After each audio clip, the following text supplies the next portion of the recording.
Alhamdulillah, muslimin muslimat mata Allah sekalian. Ada yang tanya, ustaz mana? Tak bergabung dengan ustaz ke? Ustaz pagi besok ustaz kena baca tau. Tengok encik suami saya ni, buat alasan sesama. Memang dia sesama pun. Subhanallah, alhamdulillah. Muslimin muslimat yang dimati Allah sekalian, Masya Allah, terima kasih kepada semua yang hadir. Saya duk baca-baca komen. Saya ada nak jawab satu soalan tadi. Ada soalan sahabat kita ni yang bertanya, subhanallah, dia tanya apa? Ustazah, saya tak hafal. Dengan nangis-nangis dia tanya tu. Ustazah, saya tak hafal doa tahajud. Saya tak hafal doa tahajud. Nangis-nangis dia tanya. Macam mana saya tak hafal doa tahajud tu? Okey, macam ni. Sahabat-sahabat, adik-adik, kakak-kakak, muslimin muslimat, Masya Allah, Allahu Akbar. Saya tahu kan, muslimin muslimat, alhamdulillah ramai yang nak berhijrah, ramai nak cuba perkara yang sebenarnya tak buat kan, nak belajar solat tahajud dan sebagainya. Baiklah, saya cerita sikit. Solat tahajud adalah satu solat yang dibuat wajib tidur dulu. Dia start lepas isyak sampailah subuh. Kalau siapa dah tertidur kan waktu malam, walaupun sekejap, tapi tidur yang lena, dia sementara tunggu isyak tu dia tertidur. Dia bangun-bangun pukul 9 ataupun 8.30. Dah lepas isyak dah. Dia bangun-bangun, dah dekat dah tertidur, siap mimpi. Tidur lena lah tu. Jadi dah boleh tahajud dah masa tu. Kan? Lepas isyak sampai subuh dah boleh dah. Tapi maksudnya solat tahajud boleh ke ustazah? Lepas solat isyak terus solat tahajud boleh ke? Boleh. Subhanallah. Tapi itu dipanggil tahajud pada awal malam lah. Kan? Yang paling afdal tengah malam.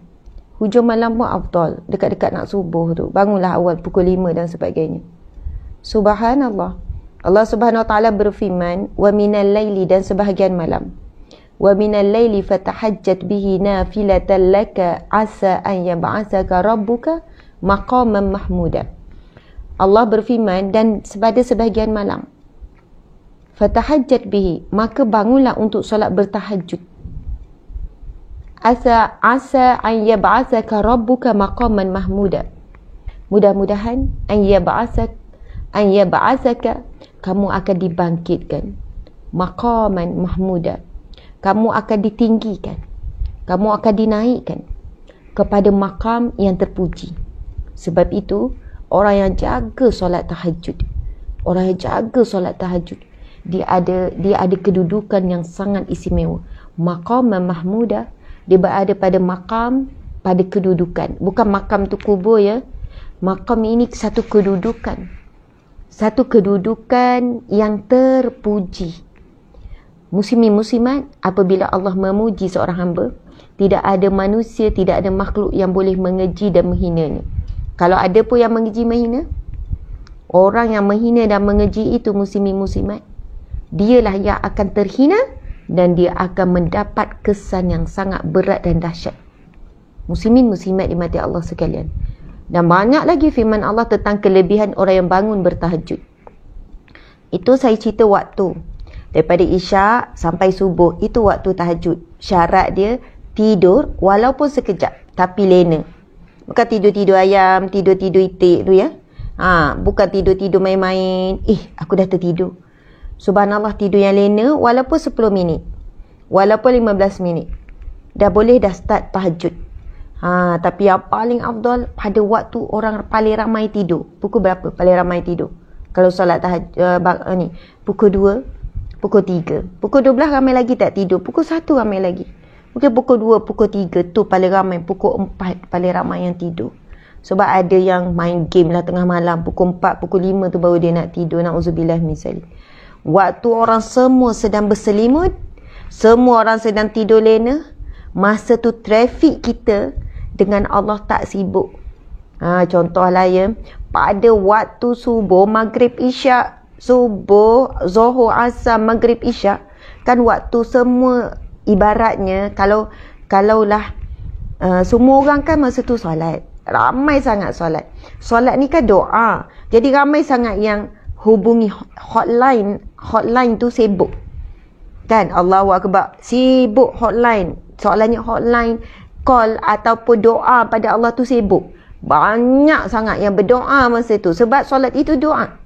Ramai yang berdoa ni masa ni. Masya Allah.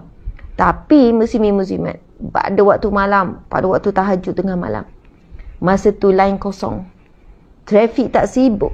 Tak ramai orang bangun pada waktu malam ni. Sangat sedikit. Subhanallah, sangat sikit. Lalu kita bangun pada waktu ni. Sebab itu Nabi SAW dalam hadis kudusi Allah berfirman, sesungguhnya aku turun kan pada waktu pertengahan malam, aku turun ke langit dunia, ke langit bumi untuk mencari-cari di mana hamba-Ku yang meminta untuk aku makbulkan, di mana hamba-Ku yang meminta yang mohon pertolongan untuk aku beri pertolongan, mana hamba-Ku yang mohon pengampunan untuk aku ampunkan, dan mana Ustaz boleh carikan ya hadis kursi tu, mana hamba-Ku yang meminta untuk aku makbulkan. Sebab itu para ulama kata, orang yang bangun solat tahajud ini, dia kalau memanah tu kan, kalau kita main panah tu, panah macam ni panahan macam ni ya, pernah juga saya memanah. Kalau kita memanah tu muslimin-muslimat, Masya Allah, ibarat bila kita panah betul-betul kena tengah-tengah yang bahagian semua orang nak target tu. Faham ya? Tengah-tengah bagi orang nak target tu. Faham? Soalannya, apa yang kita minta memang exactly tepat sebagaimana yang kita minta, kita akan dapat. Sebagaimana kalau kita panah busur tu kena betul yang tengah tu, apa yang kita minta. Orang yang kuat jaga tahajud, bila dia minta sesuatu, subhanallah, dia akan dapat apa yang dia minta untuk bahagia dunia ataupun bahagian akhirat. Okey, baiklah. Kita dah cerita ni, bila waktu tahajud, siapa yang masuk lambat baru masuk boleh tengok daripada awal. Subhanallah, saya jumpa ramai orang alim, orang soleh, tok-tok guru, syekh ke habib-habib ke muslimin-muslimat. Subhanallah. Okey, daripada Jabir bin Abdullah, Rasulullah sallallahu alaihi wasallam bersabda. Ini hadis riwayat Muslim ya, hadis sahih. Di malam hari terdapat suatu waktu yang tidaklah seorang muslim memanjatkan doa pada Allah berkaitan dengan dunia dan akhirat. Berdepatan dengan waktu tersebut, malaikat Allah akan memberikan apa yang ia minta. Hal ini berlaku pada setiap malamnya. Subhanallah. Allahu Akbar. Hadis riwayat Muslim, Nabi SAW bersabda, sekali lagi saya ulang, di malam hari terdapat suatu waktu yang tidaklah seorang muslim memanjatkan doa pada Allah berkaitan dengan dunia dan juga akhirat. Bertepatan dengan waktu tersebut, malaikat Allah memberikan apa yang ia minta. Hal ini berlaku pada setiap malamnya. Lalu mengapa sepertiga malam terakhir tersebut menjadi waktu paling baik untuk berdoa? Subhanallah, muslimin muslimat yang dirahmati Allah sekalian. Ini adalah hadis riwayat Bukhari dan Muslim, hadis sahih. Rasulullah sallallahu alaihi wasallam bersabda, Allah tabaraka wa taala turun pada setiap malam ke langit bumi. Ketika malam tersisa sepertiga terakhir, ia berkata, adakah sesiapa yang memohon kepadaku agar aku kabulkan? Adakah ada yang meminta kepadaku agar aku berikan? Adakah yang memohon ampun agar aku ampuni? Subhanallah, hadis riwayat Bukhari dan Muslim. Adakah sesiapa yang memohon kepadaku untuk aku kabulkan? Adakah ada yang meminta kepadaku agar aku berikan? Adakah ada yang memohon ampun untuk aku ampuni? Kan, subhanallah, Nabi SAW bersabda, Allah turun. Kan, Allah tabaraka wa ta'ala turun setiap malam ke langit bumi. Tapi jangan kita bayangkan Allah turun sebagaimana manusia turun. Dan kita bayangkan Allah ini ada tempat dia di atas kemudian turun. Sebab Allah itu tidak bertempat. Cuma hadis kudusi ini, dia ada hadis Nabi bergabung dengan hadis kursi. Hadis kursi ini firman Allah, Nabi mengulangi perkataan Allah. Sebab itu disebutkan, adakah ada yang memohon kepadaku? Maksudnya, subhanallah, Allah berkata kepada hamba-hambanya pada setiap malam. Ia membawa maksud Allah sangat dekat. Bukan maksud Allah berada okey atas, pasal Allah turun, Allah ada tempat. Allah itu wujud tapi tidak bertempat kan, muslimin muslimat sekalian. Allah berada di mana-mana saja. Tetapi ia nak memberikan satu kefahaman kepada kita supaya kita mudah faham bahawa pada waktu malam, sehingga kan Allah Subhanahu Wa Taala memberikan perhatian yang khusus. Perhatian yang khusus. Subhanallah. Allah mencari-cari. Kenapa Allah mencari-cari? Allah mencari-cari di mana hamba-Ku yang meminta untuk aku kabulkan, di mana hamba-Ku yang mohon ampun untuk aku ampunkan. Kerana pada waktu malam ini sangat sedikit, subhanallah, Allah berbanding pada waktu solat 5 waktu. Muslimin muslimat yang minta Allah sekalian, okey, waktu dah tahu antara isyak sampai subuh. Siapa yang dah tertidur, syarat dia kena tidur walaupun sikit. Ustazah, solat maghrib, isyak semua tu tak masuk qiyamul lail. Masuk. Qiyamul lail lain pula, muslimin muslimat. Qiyamul lail maksud dia ialah qiyamul lail, maksud dia qiyam bangun, membangunkan. Qiyam membangunkan, qiyamul lail membangunkan pada waktu malam dengan ibadah. Malam start maghrib sampai subuh. Kita baca Quran, kita zikir, kita solat, kita menulis, kita hadir majlis ilmu pada waktu malam. Semua itu qiyamul lail, iaitu kita bangun, membangunkan malam. Dah kita beribadah malam, itu dah namanya beribadah malam. Terima kasih muslimin muslimat dalam 5K yang hadir pada saat ini. Terima kasih banyak. Subhanallah, mudah-mudahan kita istiqamah ya. Hadir majlis ilmu juga adalah satu ibadah. Jadi qiyamul lail ni apa sahaja ibadah yang kita buat, kan? Apa sahaja ibadah kita buat bermula pada maghrib sampai isyak, tak tidur lagi pun tak apa. Maksudnya ada orang, ustazah, saya tak dapat tidur sampai pukul 1. Tapi saya ingat saya nak qiyamul lail. Saya kata, puan buat apa? Saya ngaji, tak tidur juga. Itu qiyamul lail lah tu. Qiyamul lail apa jua ibadah, bukan syarat tidur. Subhanallah. Semua itu maksudnya kita menghidupkan malam. Siang kita hidupkan dengan mencari rezeki. Tapi ada ibadah yang solat fardu tu. Malam hidupkan malam dengan ibadah-ibadah khusus sebanyaknya. Masya Allah. Tapi tahajud wajib syarat tidur dulu, walaupun sekejap. Faham ya? Jadi siapa yang tertidur dah lepas maghrib, lepas tu dia bangun isyak ataupun sebelum isyak. Solat isyak, lepas solat isyak tu dia dah boleh solat tahajud. Tapi jangan biasakan, okey, saya nak tidur dulu lepas maghrib. Sebab apa nak terus solat tahajud? Sebab apa? Itu waktu yang masih lagi orang sibuk, kan? Waktu yang paling sunyi, bersunyian dengan Allah, itulah waktu yang paling afdal. Muslimin muslimat. Okey ustazah, saya terkejut pukul 5.30. Tinggal setengah jam lagi nak subuh. Boleh tak tahajud? Boleh. Ustazah, saya bangun 10 minit lagi. 10 minit lagi nak subuh. Boleh tak tahajud? Boleh, selagi mana tak azan. Ambil wuduk, berus gigi, tak payah mandi sebab dah tak sempat. Terus dia solat tahajud 2 rakaat. Terus solat tahajud 2 rakaat. Tengah-tengah rukuk, kan? Allahu Akbar, baca Al-Fatihah, baca Qul Allah, lepas tu rukuk. Allahu Akbar, rukuk. Lepas tu dengar azan subuh. Ada orang berhenti. Alah, dia pun bangun. Dah subuh, tak sempat. Itulah abang, saya dah cakap kena bangun. Saya ni, saya penat, awak ni kan, awak yang patut bangun. Tengok, tak sempat tahajud hari ni. Muslimin muslimat, antara pendapat yang kuat, kalau kita sempat rukuk, itu dikira kita dah dapat sempurna dah waktu tu. Faham ya? Maksudnya kita solat Allahu Akbar, rukuk dengan azan subuh. Teruskan sampai habis tahiyat, teruskan. Ustazah, kalau tengah baca Fatihah pun jangan berhenti, teruskan habis. Mudah-mudahan Allah terima itu tahajud. Sebab ada orang bangun 10 minit, dah tak sempat tahajud. Apa tak sempatnya? Tahajud sampai azan subuh. Jadi 10 minit lagi pun jangan tertinggal. Ambil juga peluang itu. Jangan lengah-lengah, tak payah mandi, labu gigi cepat-cepat. Ambil wuduk yang segera. Lepas tu baca doa wuduk, terus angkat takbir. Allah Akbar. Sebab ada sebagai ulama kata sempat kat takbir tu dah kira sempat dah waktu tu. Tapi yang paling kuat, lebih kuat adalah kalau sempat rukuk. Sebab ada yang kata sempat Al-Fatihah tu dah kira dapat dah. Tapi jangan dengan azan terus berhenti. Habiskan solat tu. Mudah-mudahan Allah terima. Masya Allah. Ada orang rasa solat tahajud susah sebab tak belajar. Ada yang rasa solat tahajud susah sebab tak belajar. Ada yang tadi tu buat emoji nangis sebab dia saya jawab soalan ni. Dia kata, ustazah macam mana? Saya tak hafal lagi doa solat tahajud. Saya tahu antara doa yang ditulis dalam buku-buku ataupun kalau kita cari internet, doa solat tahajud, doa apa?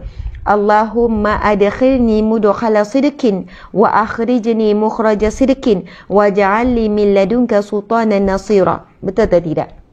Itu adalah doa Nabi SAW bila masuk masjid. Masjid Nabawi, Masjidil Haram. Bila Nabi masuk, antara doa yang Nabi baca, Allahumma ftahli abwaaba rahmatik. Ya Allah, bukakanlah bagiku pintu rahmatmu. Kita masuk ke pintu masjid, tapi sebenarnya kita masuk pintu rahmat Allah. Nama nampak macam masuk pintu masjid, tapi sebenarnya kita masuk ke pintu rahmat, pintu pertolongan, pintu. Saya kan tuan-tuan sekalian, kalau siapa-siapa yang sedang ada ujian sampai tak boleh nak berjalan, ujian sampai terduduk, ujian yang menyebabkan gelaplah mata tu, gelap mata, ujian sampai subhanallah tak boleh nak fikir dah. Tahu tak ke mana tempat yang paling terbaik untuk anda tuju? Kan subhanallah, dah blur, dah blank, tak tahu nak buat apa. Pergilah cari masjid. Pergi cari masjid. Subhanallah. Ustazah kalau surau, afdal masjid.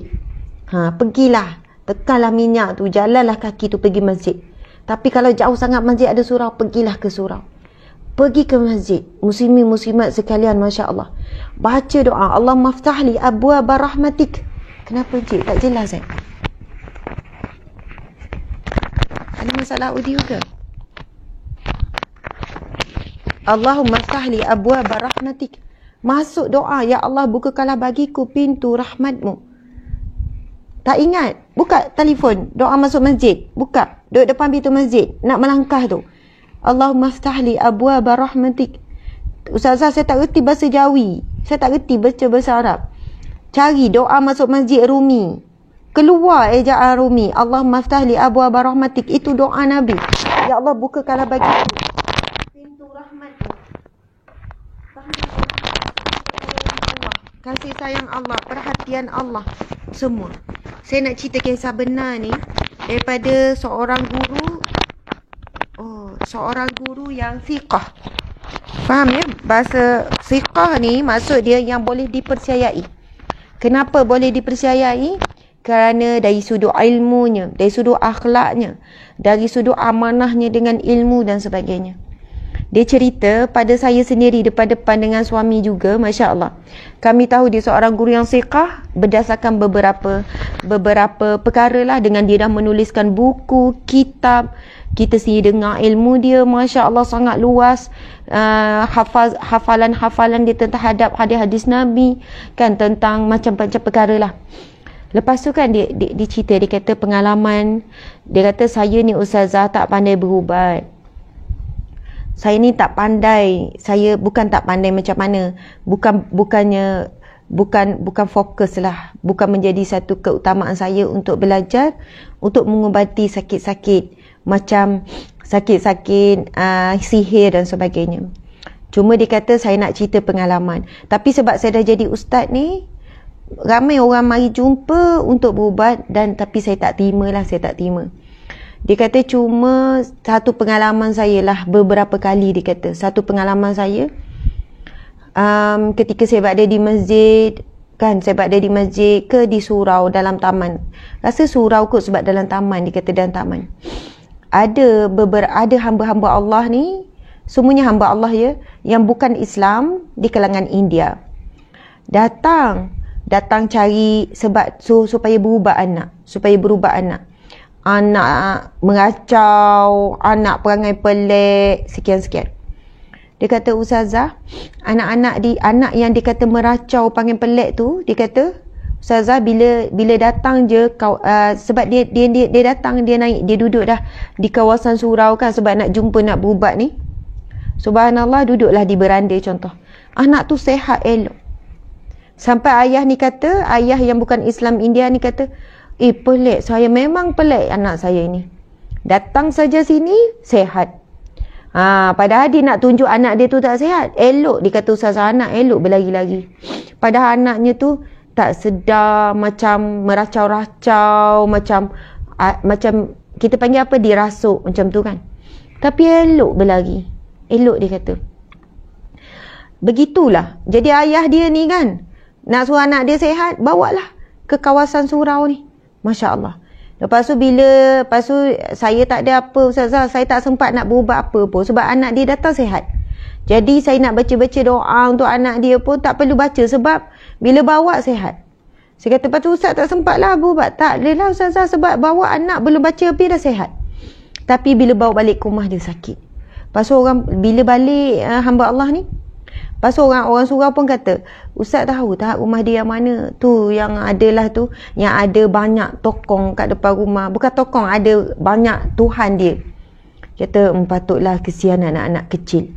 Muslimat, saya kan kalau tengok budak-budak kecil yang bukan Islam, kan, tengok budak-budak kecil bukan Islam, Cina ke India ke, kan comel macam anak kita juga, baik, suci, bersih. Selalulah hati ni berdoa, ya Allah berilah hidayah kepadanya, ya Allah. Ya Allah kau pilihlah anak ini menerima hidayahmu. Kita kesian sebab dia lahir sebagai bukan Islam, tak kenal Allah, tak kenal Nabi. Dia dibesarkan dengan disuruh oleh ibu ayahnya supaya apa? Sujud, kan, beribadah selain daripada Allah. Allahu Akbar. Satu lagi kisah benar muslimat di mata Allah sekalian. Nak kata ajaibnya walaupun orang bukan Islam. Lepas tu saya kata, Ustaz, lepas tu dia kata, Ustazah sebenarnya ramai orang bukan Islam, Cina dan juga India yang bukan Islam, cari ustaz ni untuk berubat penyakit mistik ni lah. Mereka sendiri tahu, kalau penyakit ni kamu kena jumpa ustaz orang Islam je ni. Sebab apa? Mereka melakukan pemujaan kepada syaitan dan iblis. Mereka melakukan pemujaan. Saya kan minta maaf sebab saya tengok berulang ni. Faizi ni, Assalamualaikum, saya terlalu lapar sangat dan anak susu habis semua. Mohon bantuan akak dan abang saya dapat keperluan anak pun tak apalah. Saya minta maaf Faizi, anda diminta untuk DM kami. Tolong DM. Kalau anda berulang bagi mesej macam ni, memang kita block. Tolong DM kami dan saya minta tim tolong DM Faizi ni dan beberapa lagi komen seperti ni yang minta susu, yang kata tak ada beras, tak ada apa semua ni. Kan ada lagi Muhammad Azim, mohon minta bantuan biarpun beras saja untuk anak-anak saya puan. Okey, saya bukan nak ni, sama juga Muhammad Azim. Saya harap tim tolong tengok di IG. Tim tolong tengok. Memang dah ada yang balas sahabat Amal Care tu. Moga ada hamba Allah Muhammad Azim yang bantu. Saya macam ni ya. Pengalaman kami, saya bukan kata mereka ni yang saya sebut nama ni ya. Saya tak berniat untuk jatuhkan air muka.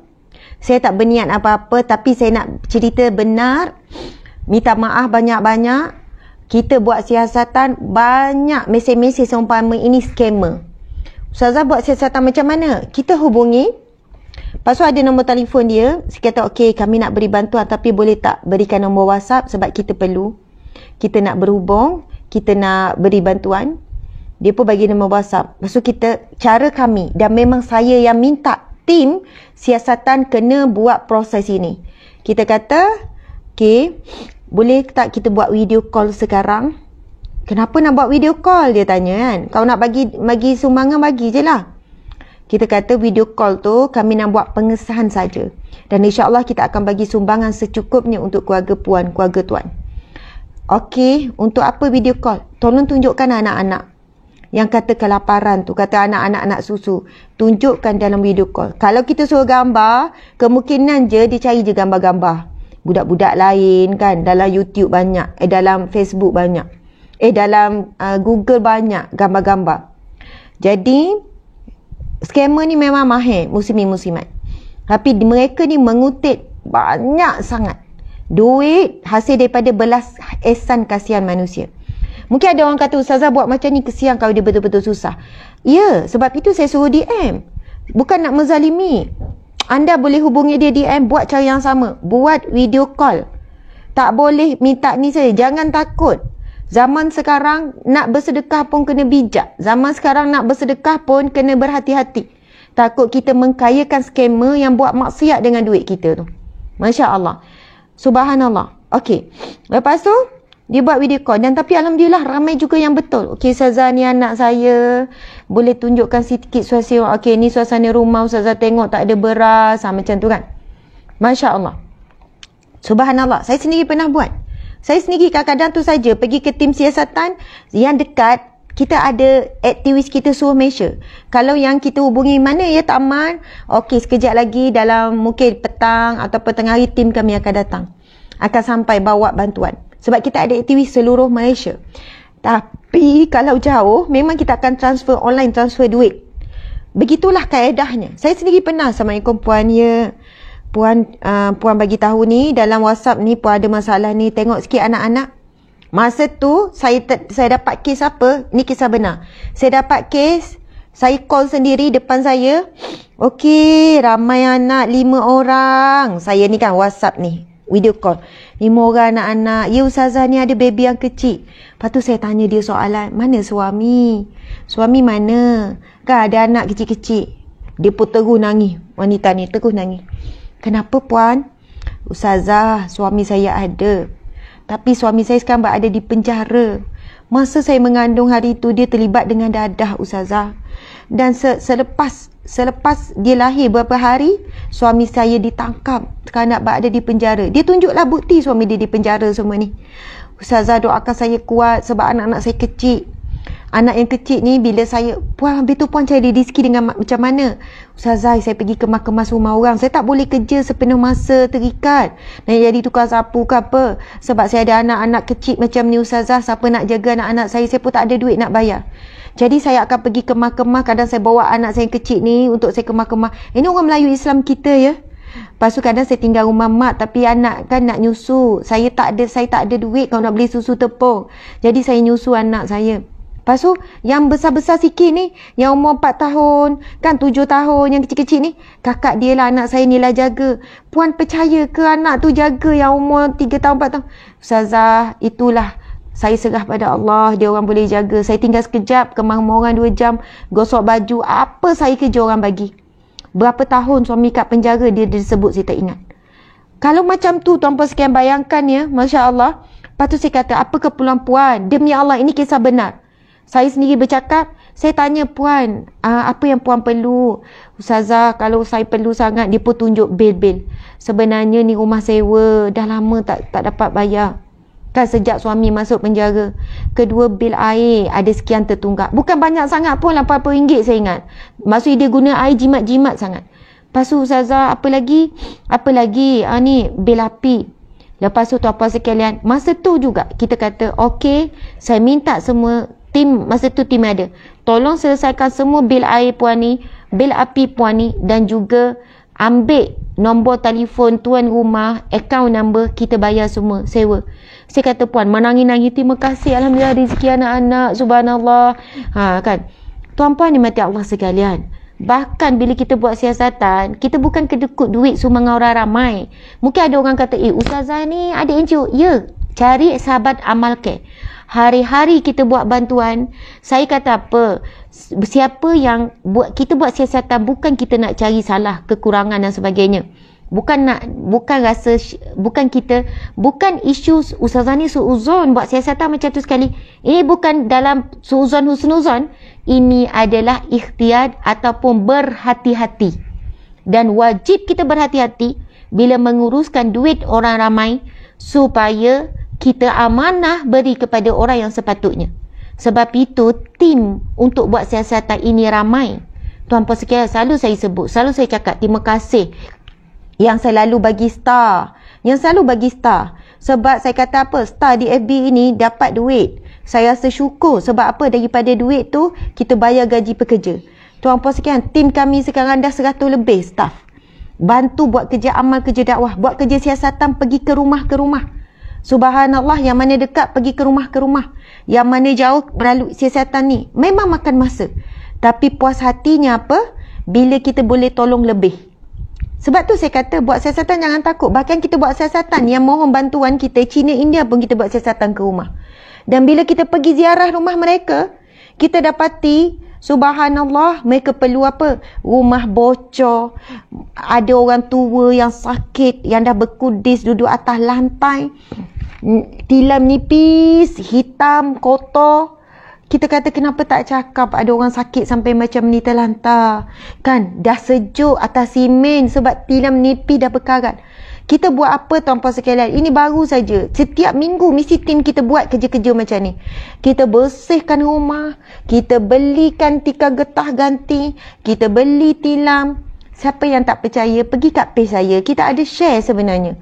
Pergi kat page ataupun IG, boleh pergi ke page rasmi Sahabat Amal Care, NGO Sahabat Amal Care. Setiap hari kita buat gerak kerja dakwah dan amal ni, muslimin muslimat dimati Allah sekalian. Sebab itu setiap sumbangan yang kalian beri selalu melalui akaun NGO Sahabat Amal Care, walaupun kita tak share sangat gerak kerja kita, tapi ia berlangsung setiap hari sebab kita ada tim yang kita bayar gaji dengan baik. Sebab itu kan gaji-gaji yang kita bayar ni kan 30 orang untuk kerja dakwah, kerja amal sepenuhnya. Pergi ni. Tapi tu apa sekarang, alhamdulillah dah ramai non-muslim yang masuk Islam. Dah ramai non-muslim masuk Islam. Dah ramai, alhamdulillah. Hasil daripada kita pergi ziarah dia, kita santuni mak ayah dia yang tua, kita bersihkan rumah. Subhanallah, satu keluarga masuk Islam ada. Ada yang anak dia masuk Islam dulu, ada yang mak dia dulu masuk Islam. Sebab itu kerja dakwah, kerja kebajikan perlu seiring. Jangan kerja kebajikan saja bagi dakwah, tidak ada. Rugi. Sebab itu bila kami buat kerja kebajikan, kami dekati non-muslim melalui kerja kebajikan, kami akan kenalkan who is Allah, who is Muhammad. Saya sendiri akan sebut bila saya pergi ke non-muslim rumah, saya kata sebenarnya yang saya buat, yang saya bantu aunty dan uncle ni, ini Nabi kami Muhammad yang suruh buat. Pernah dengar tak Nabi Muhammad? Tak pernah dia cakap. Orang tua kan yang bukan Islam. Oh tak pernah, itu Nabi kamu ya. Nabi tu apa? Dia tanya kan. Oh Nabi itu, okey, Tuhan kami namanya Allah. Allah kamu tahu, Allah saya tahu. Tuhan kami namanya Allah. Dia hantar seorang manusia yang untuk beritahu apa yang baik, apa yang buruk. Oh, manusia itu namanya Muhammad. Saya suruh dia sebut. Boleh tak pakcik, uncle sebut Muhammad? Muhammad, sesusah dia sebut kan. Itu Nabi kami. Actually, ia juga Nabi uncle. Dia kata okey. Dia okey je lah kan dia dengan kita cakap. Dan apa yang saya buat, bantu uncle, bantu aunty ni sebab Nabi kami suruh kami buat.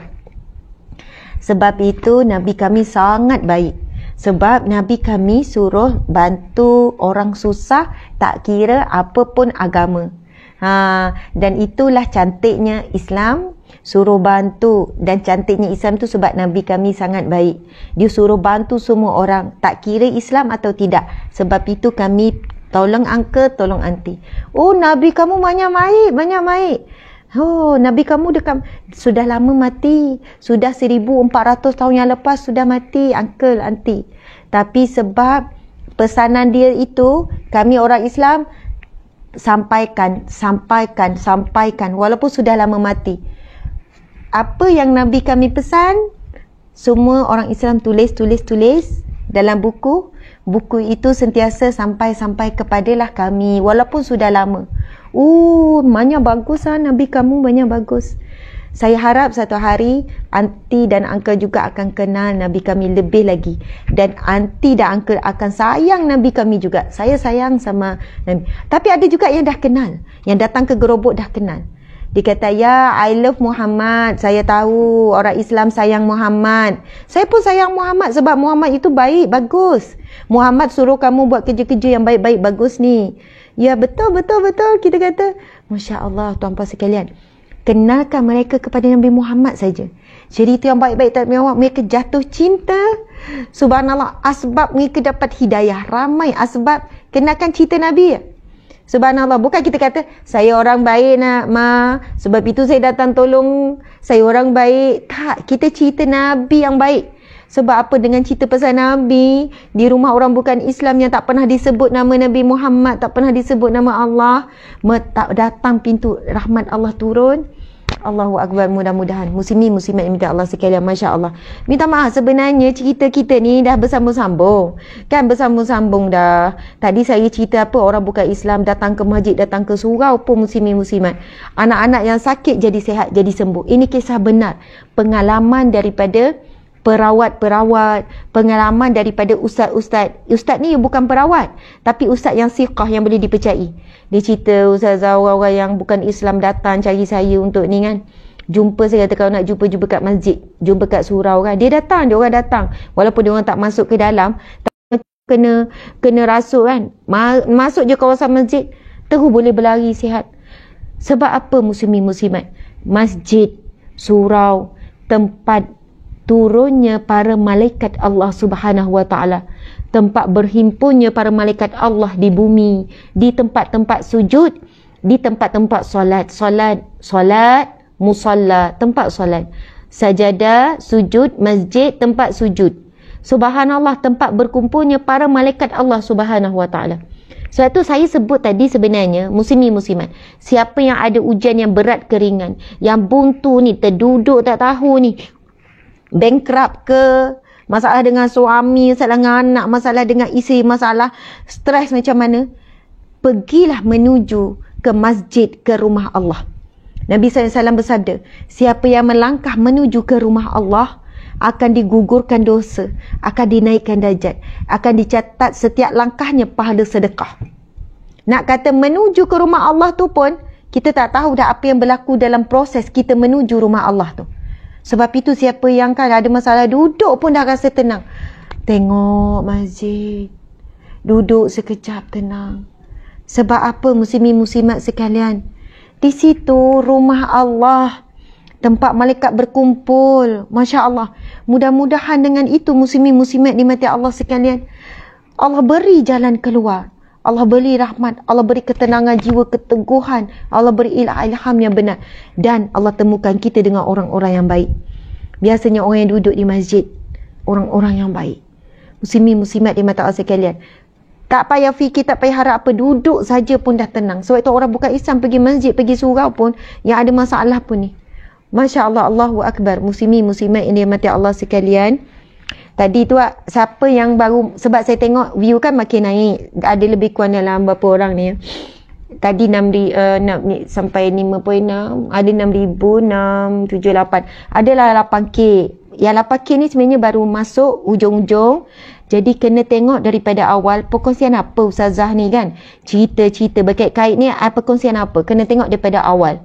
Subhanallah, muslimin muslimat dimati Allah sekalian, saya nak kena tutup ni pasal tahajud. Sebenarnya berkongsian pasal tahajud. Sebab ada orang emoji nangis-nangis, dia sedih sebab tak hafal doa ketika sujud. Dia kata, ustaz saya tak hafal doa tahajud. Doa tahajud kalau ketika sujud kita disarankan membaca Allahumma adkhilni mudkhala sidqin wa akhrijni mukhraja sidqin waj'alni min ladunka sultanan nasira. Maksud dia apa?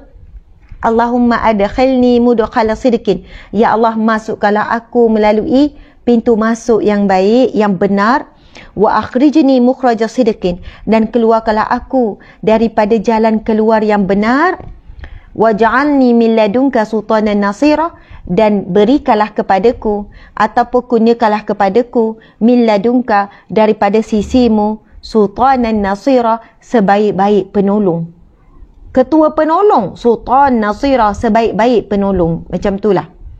Masya Allah, muslimin muslimat. Dan dikatakan Nabi SAW akan baca doa tu ketika nak masuk masjid Nabi, Masjid Nabawi, ataupun kita boleh bacakan bila-bila masa kita nak masuk masjid. Sangat bagus. Tapi tak hafal, Google je doa masuk masjid, Google. Oh tak hafal, tak pandai baca bahasa Arab, bahasa ni, cari je doa masuk masjid Rumi, doa untuk tahajud Rumi. Saya nak sebut muslimin muslimat yang baru nak belajar solat tahajud, tuan-puan yang baru hadir kena tengok daripada awal. Rugi saya terangkan apakah fadilat, kelebihan, kehebatan solat tahajud. Kemudian ada yang rasa solat tahajud ni susah, saya permudahkan dengan penerangan. Bilakah waktu tahajud? Start isyak sampai subuh. Syarat tertidur sekejap, walaupun tertidur lepas maghrib. Kan pasu pukul 9 nak solat isyak contohnya, boleh dah start tahajud, tapi itu bukan waktu yang afdal. Okey, itu dah bagi dah mudah tu. Dan kalaupun terkejut 10 minit sebelum waktu subuh, kan ambil bergigi, ambil wuduk, solat. Pasu masa angkat takbir baca Fatihah dah azan subuh. Jangan berhenti, teruskan habis solat. Mudah-mudahan Allah terima tahajud kita. Tapi yang paling kuat pendapat mengatakan, siapa yang sempat rukuk, maka dia dah dapat dah tahajud tu sempurna. Walaupun ketika rukuk dengar azan subuh. Tapi tolong jangan biasakan last minute. Sebab apa? Itu dalam pengharapan, belum confirm. Yang terbaik, kita kena bangun di tengah malam waktu orang ramai tidur. Tapi kalaulah tak sempat, kita tidur lambat, penat pula tu, terkejut 10 minit sebelum subuh, maka jangan lepaskan peluang. Sebab apa? Allah berfirman, kan, bismillahirrahmanirrahim, wa minal laili, dan daripada sebahagian malam, fatahajjat bihi, maka bertahajudlah kamu padanya. Asa an yab'atsaka rabbuka maqaman mahmuda. Mudah-mudahan Allah akan membangkitkan kamu. Allah akan menaikkan darjat kamu. Maqam mahmuda. Pada maqam yang terpuji. Muslimin muslimat. Dan jika Allah memuji kita, tak ada siapa manusia boleh menghina kita. Dan si orang yang nak mengkhianati kita, Allah akan pelihara orang yang jaga tahajud. Sebab itu kalau saya jumpa tok guru, syekh-syekh, orang-orang alim, bila saya minta berikan satu nasihat, boleh dikatakan 90% hampir sama semuanya akan pesan dua perkara. Jaga solat tahajud ustazah. Makhluk tidak boleh apa-apakan orang yang jaga tahajud. Jaga solat tahajud ustazah. Yang kedua istighfar. Dua ni. Dan tiga lah saya sebutkan. Kebanyakannya tiga perkara yang utama yang dipesan. Jaga solat tahajud, kemudian istighfar, kemudian selawat. Subhanallah, Allahu Akbar. Kebanyakannya begitu. Bukan kata Al-Quran tu tak penting. Ya, boleh pesan Al-Quran. Tetapi muslimin muslimat, selawat, istighfar boleh dilakukan bila-bila masa. Kata subhanallah. Ada yang seorang ustaz yang siqah, yang alim, yang warak ni, kalau bercakap pun tok guru ni tak tengok, saya pun dia tak tengok, tunduk. Dia kata, ustazah, antara ujian berat dan besar bagi orang-orang yang berdakwah adalah ujian sihir, kerana musuh-musuh akan gunakan iblis dan syaitan, jin untuk menyakiti kita zahir dan batin. Subhanallah, mereka tak boleh nak menyakiti kita zahir, depan-depan. Mungkin kata-kata manusia tidak boleh memberhentikan dakwah kita. Tetapi bila mereka menyeru jin dan syaitan, iblis, jin syaitan akan jadi semakin kuat. Itu firman Allah. Siapa yang mohon pertolongan, minta sesuatu daripada jin, dalam surah Al-Jin, muslimin muslimat, dalam Al-Quran ada surah Al-Jin kan. Tuan-puan sekalian cuba buka surah Al-Jin, tuan-puan akan belajar, akan baca berkenaan dengan jin. Tuan-puan, kita akan baca mengenai jin. Jin kafir, jin Islam, jin jahat, jin baik, jin soleh, duk cerita dalam tu. Ustaz, subhanallah. Surah ke, juzuk ke berapa ya? Surah Al-Jin. Tengok. Subhanallah, ustazah duk belek. Kejap ya. Ustazah tak hafal, saya tak hafal, Masya Allah. Tak hafal juzuk surah apa, tapi selalu juga baca surah jin ni. Sebab kita siapa? 72? Surah ke-72. Juzuk berapa ya?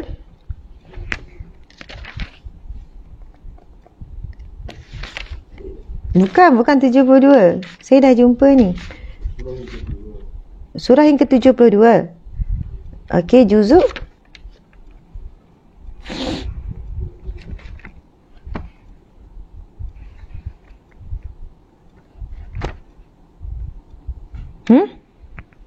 Juzuk berapa? Oh, 572 Ustaz. Muka surat tu. Masya Allah. Okey. Muslimin muslimat dimati Allah sekalian. Surah Al-Jin. Ya, surah akhir-akhir dah. Kita kena kenal jin. Kita kenal syaitan. Kita macam ni lah. Kan? Kita kata iblis tu musuh kita. Kena kenal musuh. Ciri-ciri musuh jin yang bukan Islam, iblis tu. Jin ni daripada api. Jin daripada api. Muslimin muslimat sekalian. Jin diciptakan daripada api. Malaikat daripada cahaya. Manusia daripada tanah. Sebab itu, jin yang kafir namanya iblis syaitan. Ada jin beriman, ada jin yang soleh. Siapa baca surah jin dia akan jumpa. Contoh ya, ayat yang keempat, dan sesungguhnya. Tak apa Ustaz, tak apa. Anak-anak tu tak apa. Orang yang bodoh di antara kami, okey. Dan sesungguhnya kami, okey. Ayat yang ke-6. Ayat yang ke-6 surah Al-Jin. Nanti tuan-puan baca sendiri. Dan sesungguhnya ada beberapa orang lelaki daripada kalangan manusia yang meminta perlindungan kepada beberapa lelaki daripada jin. Jin pun ada lelaki, ada perempuan. Jin pun ada pernikahan, perkahwinan sesama mereka. Jin juga beranak pinak. Jin juga berkeluarga.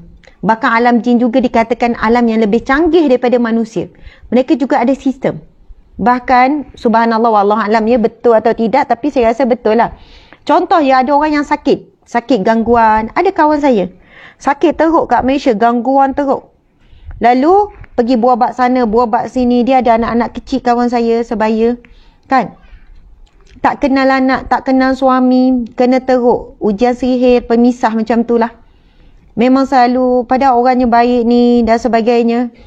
Lepas tu, dah berobat sana berat sangat ujian ni. Satu hari dia jumpa saya, dia kata, Asma, saya nak hijrah pergi ke luar negara.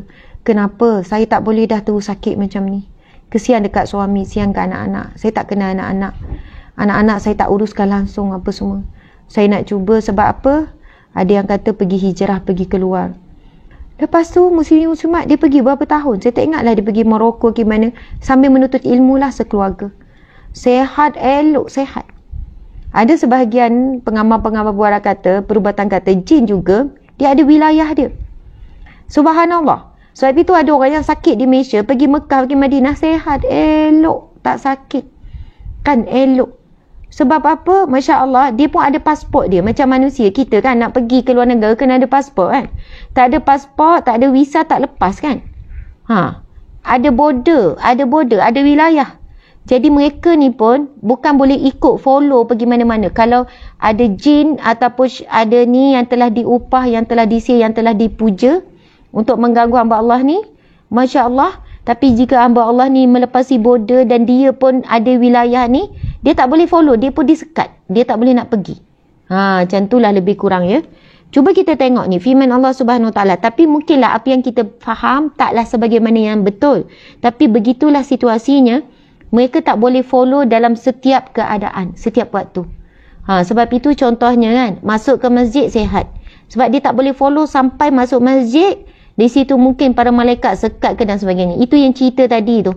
Yang bila anak orang bukan Islam tu datang nak berubat dengan ustaz ni bukan berubat orang. Tapi kata macam tu lah, anak dia akan sihat bila duduk di sekitar masjid. Tapi bila keluar dari sekitar, balik rumah sakit balik. Tak sedar apa semua. Jadi, nak explain apa? Sebab ini kawasan para malaikat jaga dan sebagainya. Dia orang ada kawasan yang mereka tak boleh nak pergi. Baiklah, ayat ke-6 ni kita baca sampai habis. Dan sesungguhnya ada beberapa orang lelaki daripada kalangan manusia yang meminta perlindungan, pertolongan kepada beberapa lelaki daripada jin, tetapi jin menjadikan mereka manusia bertambah sesat. Tengok. Siapa yang minta tolong dengan jin, jin akan memberikan mereka bertambah sesat. Tambah sesat apa? Jadi syirik kepada Allah, bergantung kepada jin. Sebab jin ini ada kemampuan yang manusia tak boleh buat. Tapi ada yang manusia boleh buat, jin tak boleh buat. Jadi bila dia buat sesuatu yang manusia tak boleh buat, maka manusia semakin yakin dengan jin yang dia minta tolong. Jadi manusia ini semakin sesat. Nanti tengok lagi ya. Dan sesungguhnya mereka jin menyangka seperti kamu musyrikin Mekah yang juga menyangka bahawa Allah tidak akan membangkitkan kembali siapa pun pada hari kiamat. Okey, ada lagi ni tentang ayat ke-11. Dan sesungguhnya di antara kami jin. Ayat ke-11. Cuba tengok ayat ke-11 surah jin. Dan sesungguhnya di antara kami jin, ada yang soleh, ada pula yang sebaliknya. Kami menempuh jalan yang berbeza-beza. Subhanallah. Nampak tak surah jin ni? Jin bercerita ni. Ada di kalangan kami dan sesungguhnya kami yakni jin telah dan sungguhnya di antara kami iaitu jin ada yang soleh, ada yang beriman, ada soleh baik macam kita baik kan. Ada firman Allah, dan di antara kami iaitu jin ada yang Islam, ada yang menyimpang daripada kebenaran. Siapa yang Islam maka mereka itu memilih jalan yang lurus.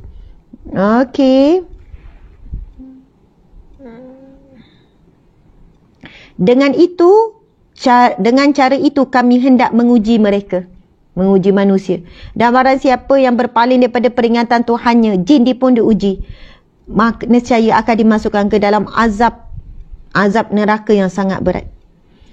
Ayat yang ke-18. Subhanallah, cuba tengok ayat ke-18. Subhanallah. Wa annal masajida lillahi fala tad'u ma'allahi ahada. Dan sesungguhnya masjid-masjid itu adalah untuk Allah, maka janganlah kamu menyembah apa pun di dalamnya. Dan sesungguhnya ketika hamba Allah Muhammad berdiri menyembahnya, melaksanakan solat, mereka jin itu berasak-asak mengerumuninya. Muslimin muslimat sekalian, kita baru bercakap pasal perihal kaitan masjid dengan berubat, dengan penawar kepada hati. Bagaimana orang bukan Islam, anak yang sakit datang dalam kawasan masjid saja anak dah jadi sehat. Lalu Allah temukan kita dengan ayat, wa annal masajida lillahi fala tad'u ma'allahi ahada. wa annahu lamma qama abdullahi yad'uhu kadu yakununa alaihi libada. Sadaqallahul azim. Hebatnya firman Allah. Dan sesungguhnya ketika hamba Allah yang ini Muhammad berdiri menyembah Allah, melaksanakan solat, mereka jin-jin itu berasak-asak mengerumuninya. Maksud di dalam masjid ini memang betul. Dalam surau, dalam masjid, bila ada orang salat, cuma kita tak nampak saja, berasak-asak jin di kalangan Islam. Para malaikat tu ialah, tapi jin di kalangan Islam, muslimin muslimat yang ia dimati Allah sekalian, berasak-asak. Nak kata mereka ni lagi ramai, lagi penuh. Subhanallah. Sebab itu janganlah sedih. Imam kan, dia punya jemaah walaupun dah boleh dah pun sekarang ni sama ya Ustazah. Walaupun dah boleh solat kan, imam, lepas tu Bilal, kan 2-3 orang. Tetapi percayalah, jika Imam Bilal ini ikhlas, subhanallah, berasak-asak jin di kalangan Islam, berasak-asak jin di kalangan Islam ini, subhanallah, berasak-asak mereka ini menunaikan solat bersama. Katakanlah Muhammad, Allah suruh Nabi Muhammad berkata, sesungguhnya aku hanya menyembah Tuhanku dan aku tidak menyekutukan sesuatu pun dengannya. Katakanlah wahai Muhammad, aku tidak berkuasa menolak mudarat maupun mendatangkan kebaikan kepadamu. Subhanallah.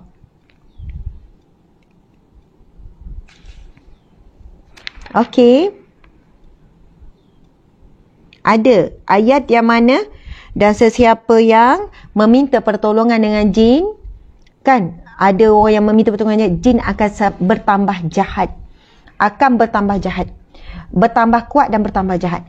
Maksudnya siapa yang meminta pertolongan dengan jin untuk dipuja, untuk mohon pertolongan, jin yang dipohon, yang dipuja itu dia akan bertambah kuat dan bertambah jahat.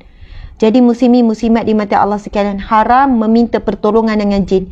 Bahkan dalam hadis yang sahih Nabi berkata, siapa yang mendatangi bomoh, siapa yang mendatangi dukun-dukun yang melakukan syirik kepada Allah, ya, bukan orang yang bergumbat dengan syifa ayat-ayat Allah dengan cara-cara yang benar, ayat benar itu lain. Tapi yang pelik-pelik, yang kita kata, dia sebut ayat Quran Ustazah, tapi dia minta satu benda yang pelik. Apa tu? Dia ada minta kain kuning, dia ada minta ayam ini, dia minta tu.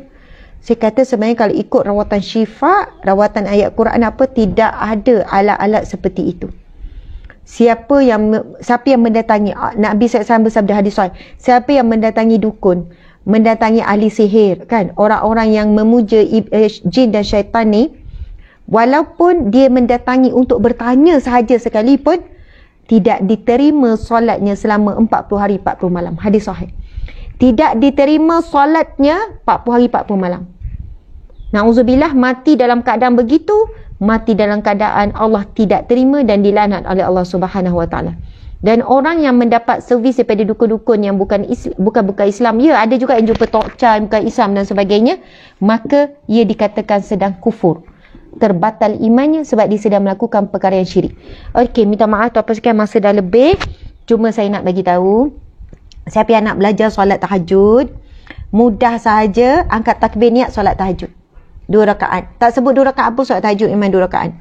Allahu akbar, lintaskan solat tahajud. Bacalah surah apa-apa yang kita hafal. Ustazah, saya tak hafal surah lain melainkan Al-Fatihah je. Baca Al-Fatihah saja.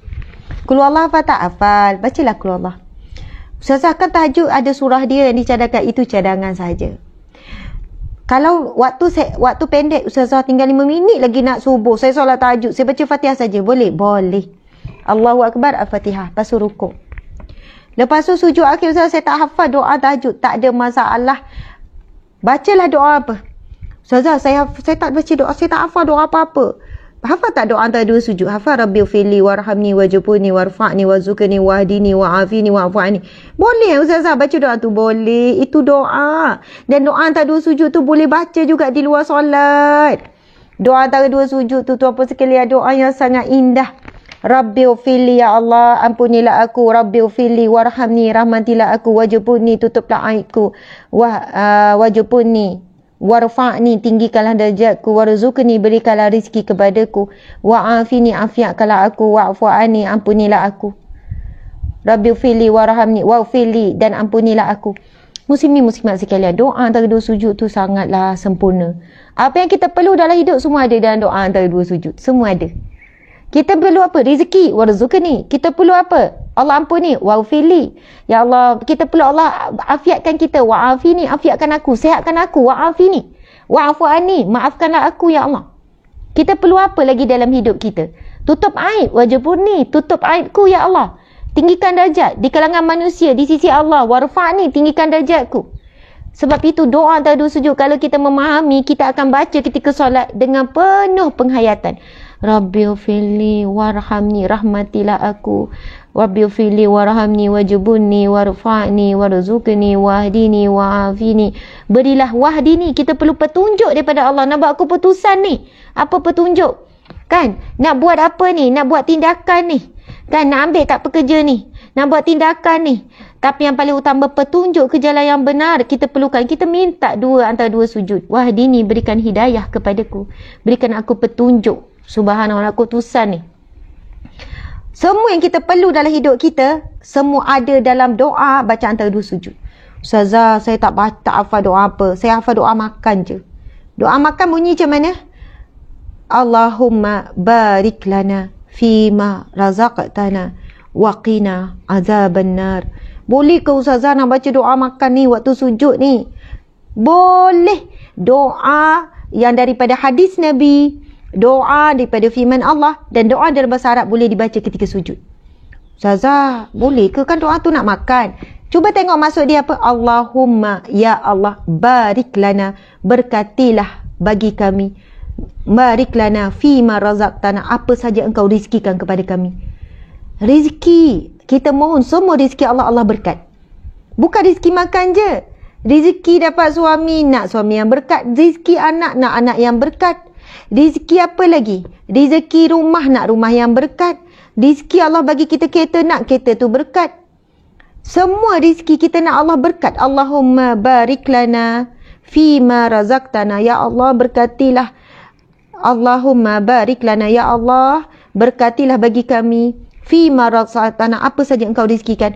Waqina azaban, jauhlah aku daripada azab api, jauhkan kami daripada azab api neraka. Masya Allah. Ustazah, saya tak hafal doa lain. Rabbana atina je saya hafal. Rabbana atina, bacalah. Ustazah, semua doa saya tak hafal. Saya baru nak hijrah. Doa apa pun saya tak hafal. Apa pun tak. Okey, boleh. Bahasa sujud tu, doalah apa saja. Doa dalam bahasa Melayu tapi tak boleh sebut dalam hati. Kalau bahasa Melayu dalam hati. Bahasa sujud tu kan, hati pun melintas apa yang kita minta dengan Allah. Minta kita bahagia, minta rezeki, minta apa. Ustazah, sujud akhir je ke? Tak. Setiap sujud dalam solat waktu afdal doa. Itu hadis Nabi SAW. Waktu yang paling dekat Allah dengan hambanya waktu sujud dalam solat. Bukan sujud akhir saja. Jadi solat tahajud ada 4 sujud. Rakaat pertama ada 2, rakaat kedua ada 2. Setiap sujud tu ni, bukan solat tahajud saja afdal. Semua solat fardu lagilah afdal. Setiap kali sujud, kalau solat zuhur, solat asar, lagilah ada berapa? Ada 8 kali sujud. Setiap kali sujud, kita kena doa. Rugi tak berdoa. Kalau saya dah bagi siap-siap dah. Sujud pertama doa apa, sujud kedua doa apa. Selepas zikir, Subhana Rabbiyal A'la wa bihamdih. Masa sujud, kita berada di tempat paling rendah. Kepala kita paling rendah. Tapi kita puji Subhana Rabbiyal A'la wa bihamdih. Subhana, Maha Suci Allah. Rabbiyal A'la, Tuhan yang Maha Tinggi. Wa bihamdih, dan pujian baginya. Subhana Rabbiyal A'la wa bihamdi, Maha Suci Allah yang Maha Tinggi dan pujian baginya. Itu maksud zikir ketika sujud. Subhana Rabbiyal A'la wa bihamdi. Masya Allah. Ya sangat indah. Sebab apa? Ketika kita sedang duduk pada bawah, sujud level paling bawah, kepala sama level dengan kaki, tapi kita menyebut perkataan tinggi. Kita sedang tunduk, sujud, merendah paling bawah, sama level kaki dan juga kepala, paling hina paling bawah, tapi kita sebut perkataan a'la. Subhana Rabbiyal A'la, Maha Suci Allah, Tuhan yang Maha Tinggi, wa bihamdih, dan pujian baginya. Puji Allah Maha Tinggi ketika kita sedang berada di paling bawah. Masya Allah. Lepas tu doa. Doa apa saja. Rabbana atina, Rabbi habli minas salihin, Rabbi ja'alni muqimas salah, Rabbi ufilli warhamni. Contoh kita nak minta, kita niat doa lah, bukan niat antara dua sujud, tapi niat doa. ataupun minta terus syurga. Sebab Nabi SAW pernah bertanya, apa yang kamu baca? Nabi ini hadis sahih, Nabi tanya kepada seorang sahabat, apa yang kamu baca ketika kamu sujud? Lalu sahabat ni menjawab, aku membaca Allahumma as'alukal jannah wa na'udzubika wa a'udzubika min nar. Lalu Nabi kata, sama, aku pun mohon perkara yang sama ketika sujud. Apa dia yang Nabi selalu mohon dan sahabat Nabi mohon? Ya Allah, Allahumma as'alukal jannah. Ya Allah, aku mohon kepadamu syurga. Aku meminta kepadamu syurga. Aku mohon kurniaan syurga. Wa na'udzubika minan nar. Dan aku mohon perlindungan daripada api neraka. Siapa yang nak jodoh, 8 sujud, ketika sujud, lintaskan dalam hati, ya Allah, kurniakanlah aku jodoh yang soleh. Ya Allah, berikanlah aku suami yang soleh. Dah umur 35 dah ni, umur 38 dah ni, umur dah 34 ni, berilah seorang suami yang soleh. Ya Allah, berilah suami yang soleh. Niat dalam hati. Niat dalam hati. Minta sungguh-sungguh dengan Allah. Siapa yang nak anak, setiap kali sujud solat, zikir, Allah, ya Allah, berikanlah aku seorang anak, berikanlah aku zuriat, ya Allah. Doa walaupun bukan pada lidah tapi pada hati. Sebab kalau cakap pada lidah, ya Allah, berikanlah aku anak, batal solat. Tak boleh lafaz selain daripada, tak boleh lafaz selain daripada perkataan bahasa Arab, selain daripada ayat Al-Quran, doa, tak boleh baca Quran. Sujud, rukuk sujud tak boleh baca Quran. Ketika sujud baca Al-Fatihah, ketika sujud baca 3 kul, tak boleh. Sebab sujud dibenarkan zikir ataupun doa. Jadi kalau ayat Quran itu doa, boleh. Wa ufawwidu amri ilallah innallaha basirum ibad, boleh. Itu salah satu doa. La ilaha illa anta subhanaka inni kuntu minaz zalimin, itu firman Allah juga, tapi dah jadi doa. Rabbana zalamna anfusana, itu firman Allah juga, tapi dah jadi doa. Ataupun Allahumma ighfir lana dzunubana rabbighfirli warhamni rabbighfirli wali walidayya warhamhuma, apa saja. Muslimin muslimat dimati Allah sekalian. Jadi mudah-mudahan bermanfaat perkongsian pada hari ini.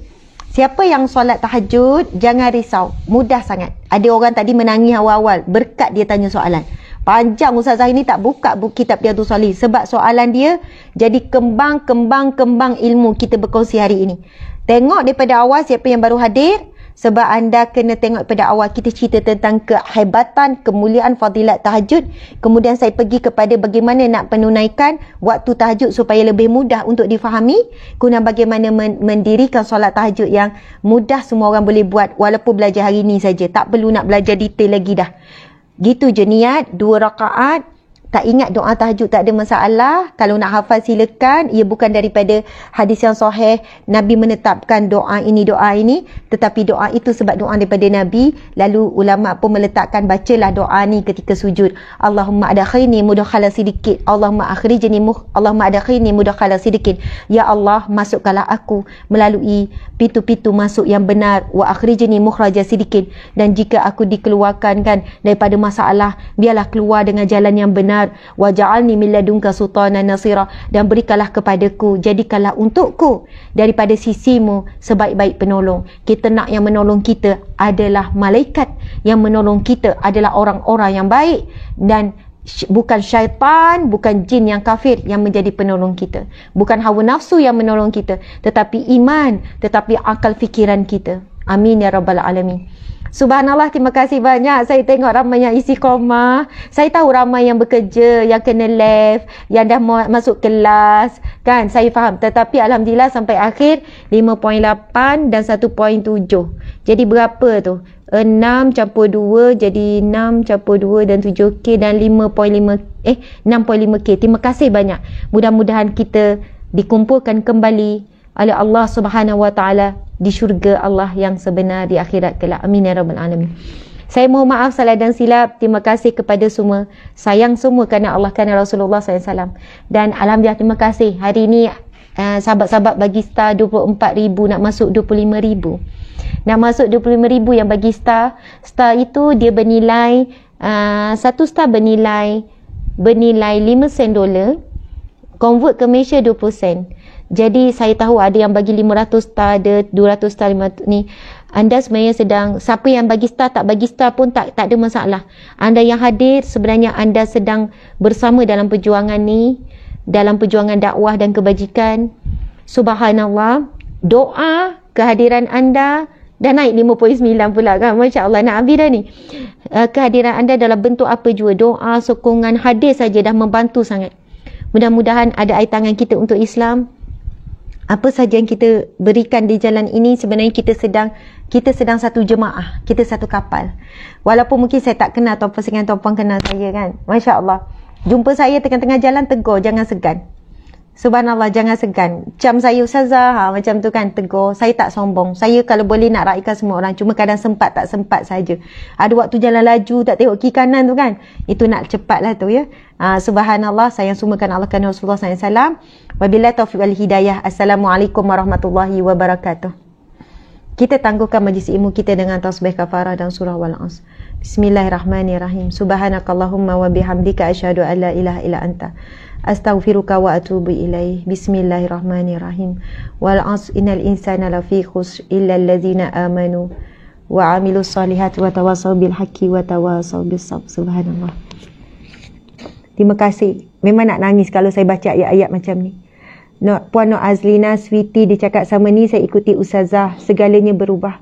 Saya dah tak malu, saya dah malu tak pakai stokin segalanya, alhamdulillah. Terima kasih banyak. Terima kasih sahabat-sahabat yang sudi berkongsi pengalaman hijrah. Dia kata memang sedih bila baca-baca perkongsian macam tu, perubahan yang berlaku dalam hidup. Sebab saya ni perantaraan saja.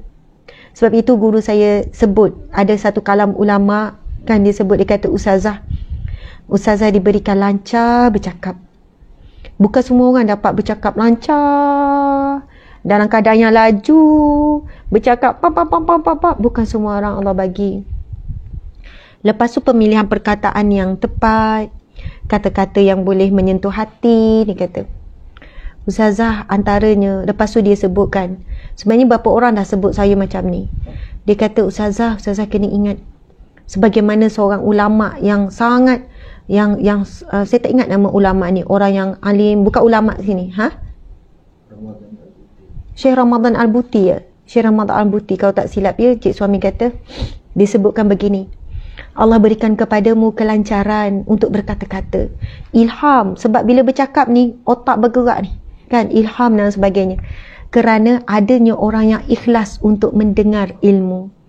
Sebab tu selalu saya merasakan, kerana anda ni, sahabat-sahabat ni sangat ikhlas, bersungguh nak menuntut ilmu, nak berubah, dan sebab Allah sebenarnya nak berikan kepada anda hidayah. Saya perantaraan saja.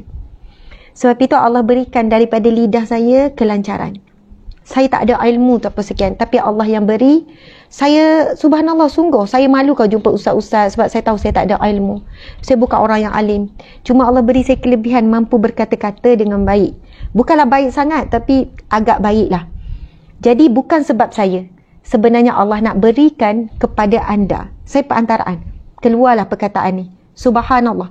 Maksudnya kerana keikhlasan sahabat-sahabat, tuan-puan, muslimin-muslimat, anak-anak sekalian. Keikhlasan kalian nak jadi orang lebih baik. Keikhlasan kalian ketika solat, ketika buat baik. Sebab anda orang-orang yang baik. Baik sangat dengan ibu bapa. Mungkin ada yang di hadapan saya baik sangat dengan kawan-kawan. Kerana anda yang sangat baik ini, Allah telah berikan saya sebagai perantaraan sahaja. Sebab itu saya sebenarnya nak berterima kasih kepada sahabat semua. Berterima kasih sangat. Sebab apa? Sebab kalianlah Allah masih kekalkan saya jadi orang yang kuat, orang yang sihat, orang yang baik. Sebab kalian orang-orang yang baik. Subhanallah, alhamdulillah, moga hubungan baik ini kekal sampai ke syurga. Kita sentiasa berpegang pada tali yang sama, iaitu tali Allah. Sama-sama pegang pada tali yang sama.